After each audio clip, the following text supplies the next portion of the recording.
ഉണക്കലരി കൊണ്ട് നല്ല ടേസ്റ്റിലൊരു പാൽപ്പായസം ഉണ്ടാക്കിയാലോ? ഇത് ഉണ്ടാക്കാൻ വേണ്ടിയിട്ട് ആദ്യം തന്നെ 1 കപ്പ് ഉണക്കലരി എടുത്തിട്ടുണ്ട്. ചെറിയ ഉണക്കലരിയാണ് ഈ പായസത്തിന് വേണ്ടിയിട്ട് എടുത്തിട്ടുള്ള. വലിയ ഉണക്കലരിയും കിട്ടും, പക്ഷെങ്കിൽ ചെറുത് എടുക്കുന്നതായിരിക്കും നല്ലത്. ഇനി ഇത് നന്നായിട്ടൊന്ന് കഴുകിയെടുക്കാം. വെള്ളം നല്ല ക്ലിയർ ആകുന്നവരെ ഒന്ന് കഴുകിയിട്ടെടുക്കാം. ഇനി ഒരു കുക്കറിലേക്ക് 1 പീസ് ബട്ടർ ഇട്ട് കൊടുക്കാം. ബട്ടർ അല്ലെങ്കിൽ നെയ്യ് ഒരു 2 ടേബിൾ സ്പൂൺ ഒഴിച്ചു കൊടുത്താലും മതി. ഈ ബട്ടർ ഒന്ന് മെൽറ്റായിട്ട് വരുന്ന സമയത്ത് നമ്മൾ കഴുകി വെച്ചിട്ടുള്ള ഉണക്കലരി ഇതിൻ്റെ അകത്തേക്ക് ഇട്ട് കൊടുക്കാം. ഇനി ഇത് നന്നായിട്ടൊന്ന് വഴറ്റിയെടുക്കാം.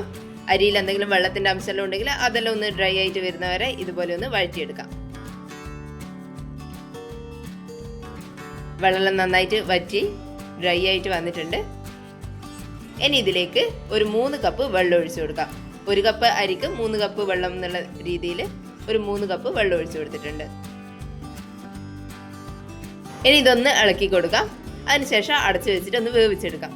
ഇത് വേവാൻ എത്ര വിസിൽ വേണമെന്നുള്ളത് ഓരോ കുക്കറിന് അനുസരിച്ചിട്ടിരിക്കും. ഞാനൊരു 7 വിസിലോളം ഇട്ടിട്ടുണ്ട്. ഇനി നമ്മൾ പായസം ഉണ്ടാക്കാൻ വേണ്ടിയിട്ട് ഒരു ചൂട് കട്ടിയുള്ള പാത്രം അല്ലെങ്കിൽ നോൺ സ്റ്റിക്കിൻ്റെ പാത്രം എടുക്കുക. അതിൻ്റെ അകത്തേക്ക് ഒരു 1/2 കപ്പ് പഞ്ചസാര ഇതുപോലെ വെതറി ഇട്ട് കൊടുക്കാം. ഇനി ഇതൊന്ന് കാരമലൈസ് ചെയ്തിട്ട് എടുക്കാം. അധികം കരിഞ്ഞു പോകാത്ത രീതിയിൽ ഒരു ലോ ഫ്ലെയിമിൽ ഈ ഒരു കളറായി വരുന്ന സമയത്ത് ഇതിൻ്റെ അകത്തേക്ക് നമുക്ക് പാൽ ഒഴിച്ചു കൊടുക്കാം.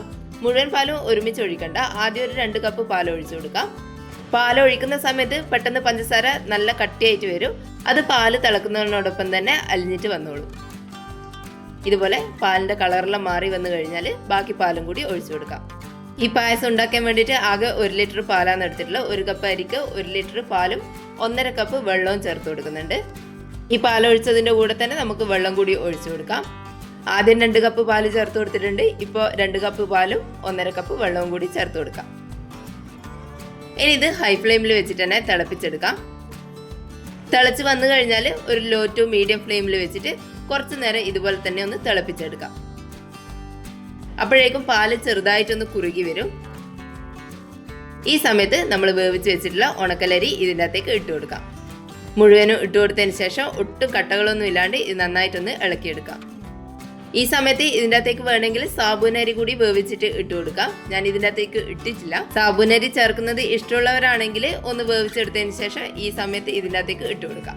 ഉണക്കലരി നമ്മൾ ഓൾറെഡി വേവിച്ചതാണെങ്കിലും പാലിൽ ഇട്ട് കൊടുത്തതിന് ശേഷം ഒന്നുകൂടി ഒന്ന് നോക്കാം വെന്തിട്ടുണ്ടോയെന്ന്. വേവ് എന്തെങ്കിലും കുറവുണ്ടെന്നുണ്ടെങ്കിൽ ഒന്നുകൂടി ഈ പാലിൽ തന്നെ നന്നായിട്ടൊന്ന് വേവിച്ചെടുക്കാം.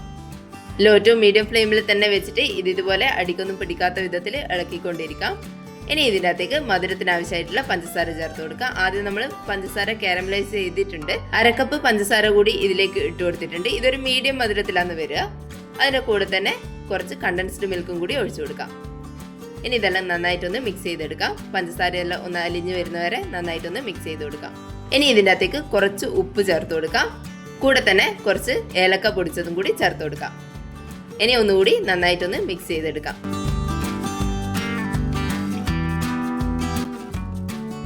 നമ്മളെ പായസമെല്ലാം ഒന്ന് കുറുകി പാലും അരിയെല്ലാം ഒരേ രീതിയിൽ നിൽക്കുന്ന വിധത്തിലാവുമ്പോൾ നമുക്ക് ഫ്ലെയിം ഓഫ് ചെയ്ത് കൊടുക്കാം.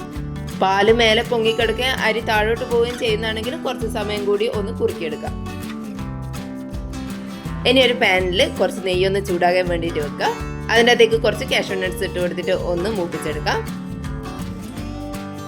കാഷ്യൂ നട്ട്സിൻ്റെ കളർ ചെറുതായിട്ട് മാറി വരുന്ന സമയത്ത് അതിനകത്തേക്ക് കുറച്ച് ഉണക്കമുന്തിരി കൂടി ചേർത്തിട്ട് ഉണക്കമുന്തിരി ഒന്ന് വീർത്ത് വന്നു കഴിഞ്ഞാൽ ഫ്ലെയിം ഓഫ് ചെയ്ത് കൊടുക്കാം.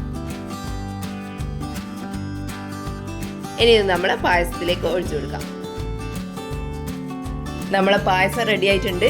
സിമ്പിളായിട്ട് ഈ പായസം ഉണ്ടാക്കിയെടുക്കാം. നല്ല ടേസ്റ്റുമാണ്. പഞ്ചസാര കാരമലൈസ് ചെയ്യുന്നതുകൊണ്ട് തന്നെ വേറെ തന്നെ ഒരു ടേസ്റ്റാണ് ഈ പായസത്തിന്. എല്ലാവരും ഒന്ന് ഉണ്ടാക്കി നോക്കണേ. വീഡിയോ കണ്ടിട്ട് ഇഷ്ടപ്പെട്ടിട്ടുണ്ടെങ്കിൽ ഒന്ന് ലൈക്ക് ചെയ്ത് സബ്സ്ക്രൈബ് ചെയ്യണേ. Thank you.